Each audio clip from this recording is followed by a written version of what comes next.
Late ஆக போகுது. நான் எப்படி மறுபடியும் வீட்டுக்கு போக முடியும்? நான் கார்ல டிரைவர் கொண்டு போய் விட சொல்றேன். அப்படின்னா மறுபடியும் டாக்ஸ்ங்க.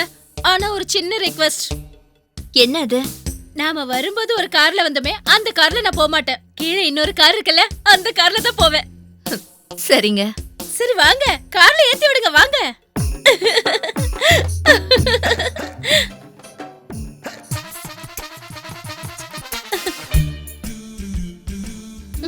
அம்மு, மார்க்கெட்டுக்கு காலையில போன, எதுக்கு இவ்ளோ நேரம் ஆச்சு?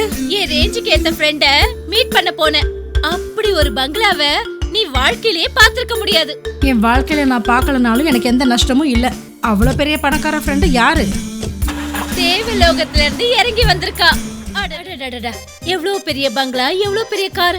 அவங்க வீடு பார்க்க அப்படியே சொர்க்க மாதிரி இருக்கு. நம்ம வீடு இருக்கே நரக மாதிரி. ஆஹா, அந்த தேவலோகத்துல இருந்து இறங்கி வந்த அந்த தேவகண்ணி யாருன்னு தெரிஞ்சுக்கலாமா? தேவயானி. அம்மா, அவளுக்கு நம்ம ஷாம கூட தெரியுமா?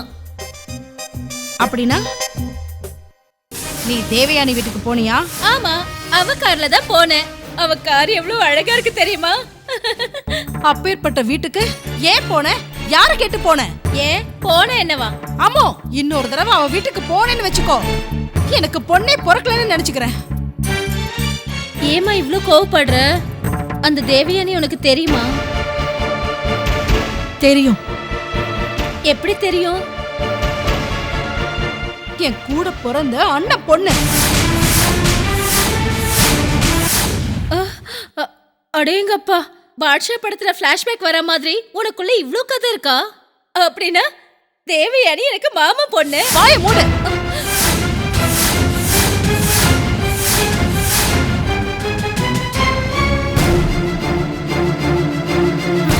அப்பேற்பட்டவங்களோட உறவே நமக்கு தேவையில்லை. எப்பவோ எங்களோட உறவு அறுந்து போச்சு. உனக்கு என்ன பைத்தியமா பிடிச்சிருக்கு? யாராவது கோடீஸ்வரங்க கூட பிரச்சனை பண்ணிப்பாங்களா சொல்லு?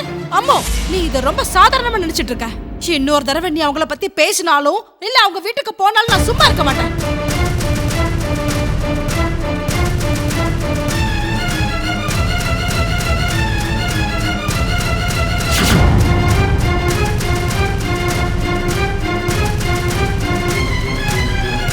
அம்மா, தேவயானி உங்க அண்ணனோட பொண்ணா? அப்படின்னா ஏன் உங்களுக்கு நம்மளுக்கு எந்த உறவும் இல்ல? நானே அறுத்துக்கிட்டதுனால. டேய் தம்பி, தேவயானி உனக்கு முறை பொண்ணுடா. 3 காரு, எத்தனையோ கம்பெனில ஷேர்ஸ், எவ்வளவோ சொத்து, பங்களா. அப்பப்பப்பப்பா, இன்னும் சொல்லணும்னா உன் பேச்சு நிறுத்துறியா? நிறுத்த முடியலையடா. சந்தோஷம் தாங்க முடியல. அப்பேற்பட்டவங்களோட உறவு இல்லாம நம்மள சிம்பிளா வளர்த்திருக்காங்க நம்ம பெத்த அம்மா. நீ அது கொஞ்சம் பிரெயின் வாஷ் பண்ணடா. சொல்லுங்கம்மா, அவங்களுக்கு நம்மளுக்கு ஏன் பேச்சுவார்த்தை இல்ல? சின்ன வயசுல இருந்தே உனக்கு ஒரு அண்ணன் இருக்குன்ற விஷயத்தை ஏமா எங்ககிட்ட சொல்லாம மறைச்சு எங்களை வளர்த்த? எனக்கு ஒரு அண்ணன் இருக்காங்கிற நினைப்பையே நானே மறந்துட்டதுனால. எதுக்கு? ஏதாவது பிரச்சனையா? அதெல்லாம் விட்டு என்ன எதுவும் கேட்காதடா. மறந்து போன உறவுகளை ஞாபகப்படுத்திக்கிறதுனால நமக்கு எந்த லாபமும் கிடைக்க போறதில்ல. நான் லாபத்தை பத்தி பேசலாமா? அந்த அளவுக்கு நஷ்டம் ஏன் வந்ததுன்னு நான் தெரிஞ்சுக்கணும். உங்க அப்பா உன்னை விட்டுட்டு போயிட்டாரு. இதுக்கு மேல உனக்கு நஷ்டம் வர்றதுக்கு என்னடா இருக்கு? அப்பா நம்மளை விட்டு போறதுக்கு அவர் தான் காரணமா? ஆமா. எப்படிமா? அதையெல்லாம் மறக்க முடியாம ஒவ்வொரு நொடியிலையும் நான் வேதனைப்பட்டுக்கிட்டு இருக்கேன். இதுக்கும் மேல நீ அதை கேட்டு என் வேதனையை அதிகப்படுத்தாத. சரிங்கம்மா, உங்களை வேதனைப்படுத்திட்டு இருக்க அந்த உண்மை எனக்கு தெரியலனாலும் பரவாயில்ல.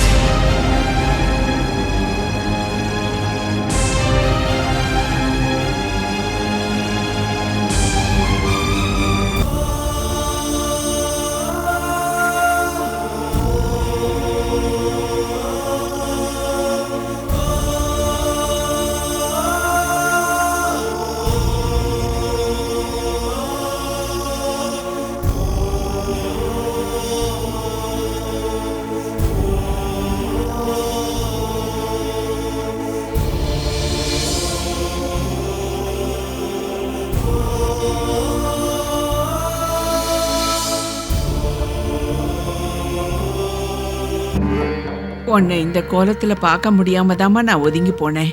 நீயோ சின்ன பொண்ணு, உனக்கு இப்படி ஒரு நிலைமையை கொடுத்துட்டாரு அந்த கடவுள். பெரியவங்க நீங்க தான் அவங்களுக்கு தைரியம் சொல்லணும். அதை விட்டுட்டு நீங்க அழுதுட்டு இருக்கீங்களே.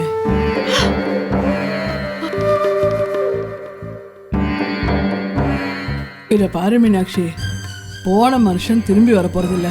நீயாவது எங்களுக்கு இருக்கணுமா? எதுவும் பேசாம இப்படி சாப்பிடாம இருந்தா உன் உடம்பு என்னத்துக்காகும்?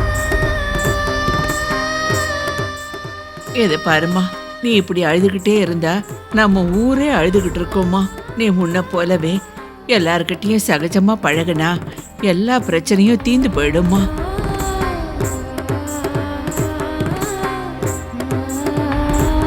நீ நம்ம ஊர் மகாலட்சுமிமா. இந்த ஊர்ல யாரு என்ன சொன்னாலும் சரி, நீ எதையும் மனசுல வச்சுக்காதம்மா. அது உனக்கு நல்லது இல்ல. நீ யார பத்தியும் கவலைப்படாத, நீ நல்லா இருப்ப. நீ எப்பவும் போலவே எங்க வீட்டுக்கெல்லாம் வந்துட்டு போமா. நீ எல்லார் கூடயும் சகஜமா பேசினாதான் உன் மனசுக்கு நிம்மதி கிடைக்கும். ஆமாம்மா.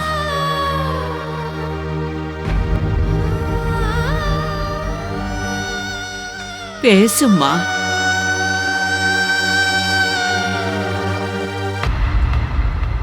அப்பா,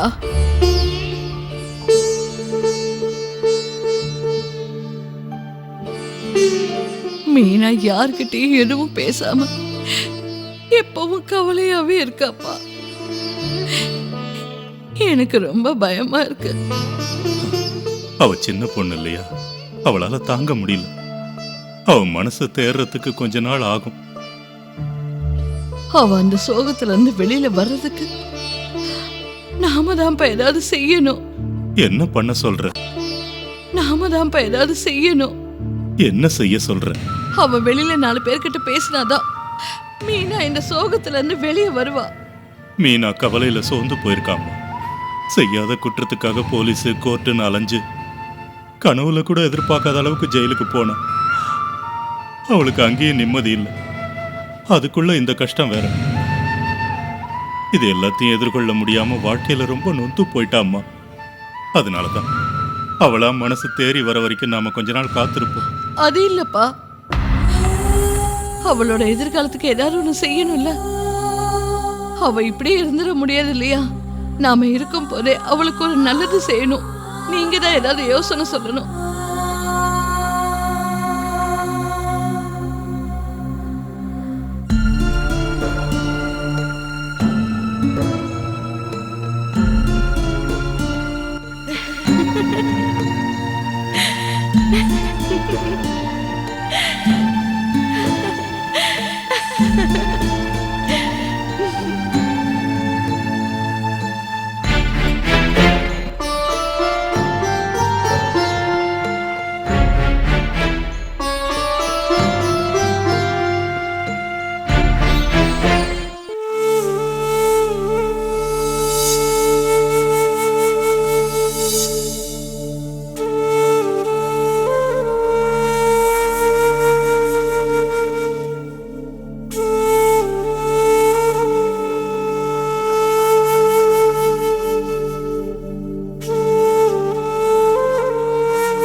நீதான் அழகா இருக்க. எனக்கே தெரியுமே. அட.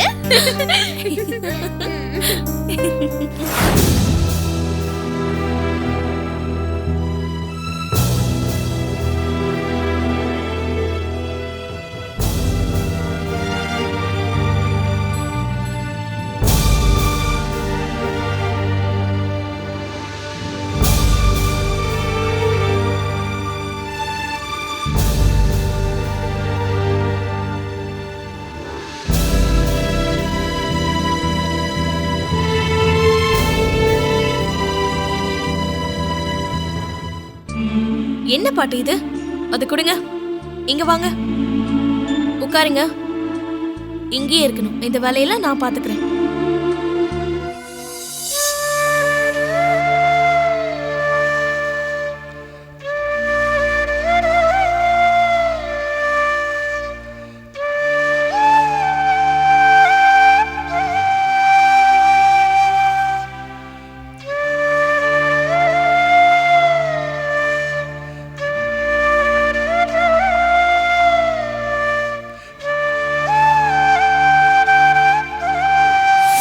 நமக்கு வேண்டியவங்க, நம்மளை காதலிச்சவங்க நம்மளை விட்டு விலகி போனா அந்த வேதனை என்னன்னு எனக்கு தெரியும்.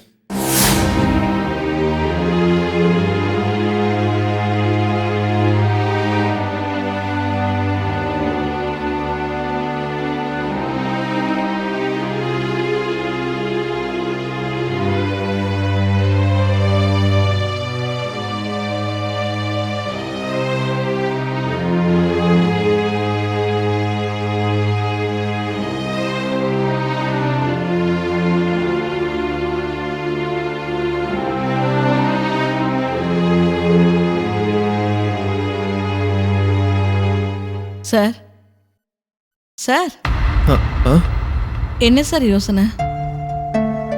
ஒன்றும் இல்லை, இங்கே இருக்கவங்க வெளியே போகிறத பார்த்தா சுதந்திரமாக வெளியே போகிறாங்கன்னு சொல்லி அவங்கள பார்த்துக்கிட்டு நான் சந்தோஷப்பட்டுக்கிட்டு இருந்தேன். அதே மாதிரி தான் மீனாட்சிக்கு ஒரு சுதந்திரத்தை நான் வாங்கி கொடுத்தேன். ஆனால் அவள் போனதுக்கப்புறம் இந்த ஜெயிலை பார்க்கும்போது இது குறைய தோணுது. இங்க வர்றவங்க எல்லாரும் என்னைக்காவது ஒரு நாள் வெளியே போய் தானே ஆகணும். ஆமாம், போனவங்களை பற்றி நான் எதுக்காக இவ்வளோ யோசிக்கிறேன்னு சுத்தமாக புரியலை.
எனக்கு தேவயானின்னு ஒரு பொண்ணு இருக்கா.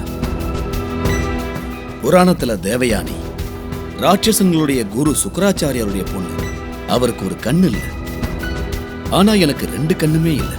அந்த அளவுக்கு குருட்டுத்தனமா நம்பின என் பொண்ணு என் கண்ணு துறக்கிறதுக்குள்ள எல்லாமே நடந்து முடிஞ்சு போயிடுச்சு. இதுல எனக்கு எந்த சம்பந்தமும் இல்லைன்னு நீங்க நம்பினா மீனாட்சியை பார்க்க எனக்கு அனுமதி கொடுங்க. பூவையும் பொட்டியும் இழந்த மீனாட்சியை பார்க்குற தைரியம் உனக்கு இருந்தா போய் பார்த்துட்டு வா.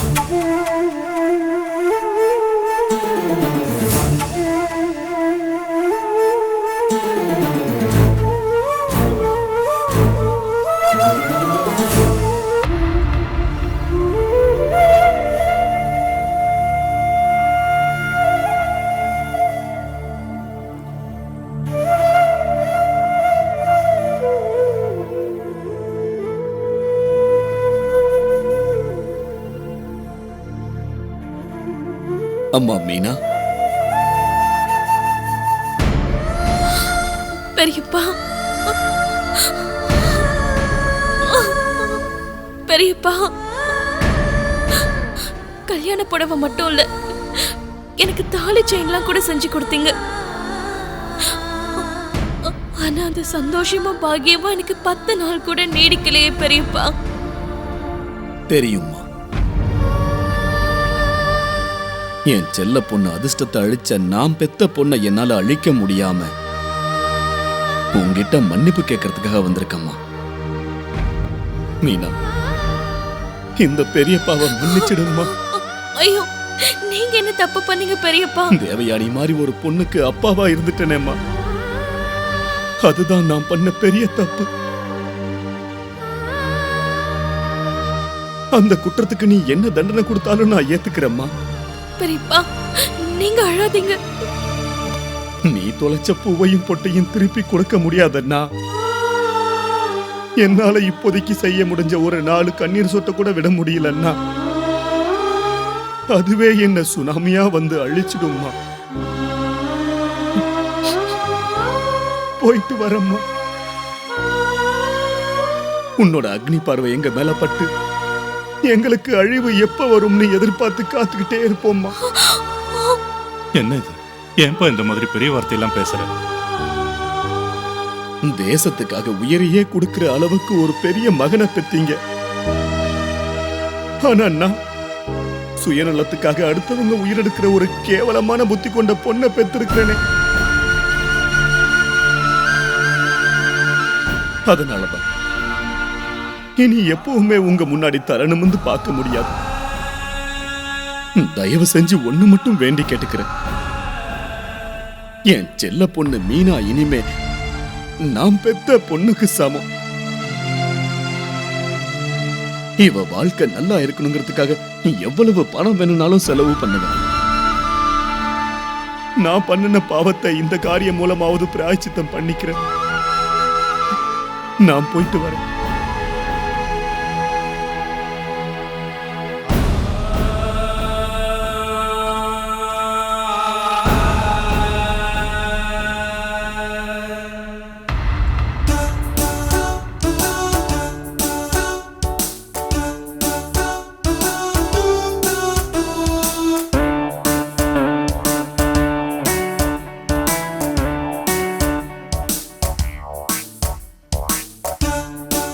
எனக்கு ஒரு விஷயம் தெரிஞ்சு போச்சு. தேவயானி, உன்னை பத்தி எல்லா விஷயத்தையும் என் அம்மா சொல்லிட்டாங்க. என்னென்ன? நீ எனக்கு தாய் மாமா பொண்ணுன்னு. ஓ அதுவா? எனக்கு எப்பவோ தெரியும். ஆ, அப்படியா? அது ஏன் அப்பவே என்கிட்ட சொல்லல? நான் சொல்லிக்கிற அளவுக்கு அவ்வளவு பெரிய ஆள் ஒன்றும் இல்ல. கடுகுக்கு அது வெடிச்சுக்க தெரியாதான். அதே மாதிரி தான் என்னோட விஷயத்திலையும். தேவி, உன் லெவல பத்தி உனக்கு என்ன தெரியும்? எங்கள மாதிரி ஆளுங்களுக்கு கனவுல கூட நினைச்சு பார்க்காத அளவுக்கு அவ்வளவு பெரிய பொசிஷன் உனக்கு. இது உன்னோட பெருந்தன்மை. ஆ, அட, தேவி, புது போனா? ஆமா. இப்பதான் வாங்குனியா?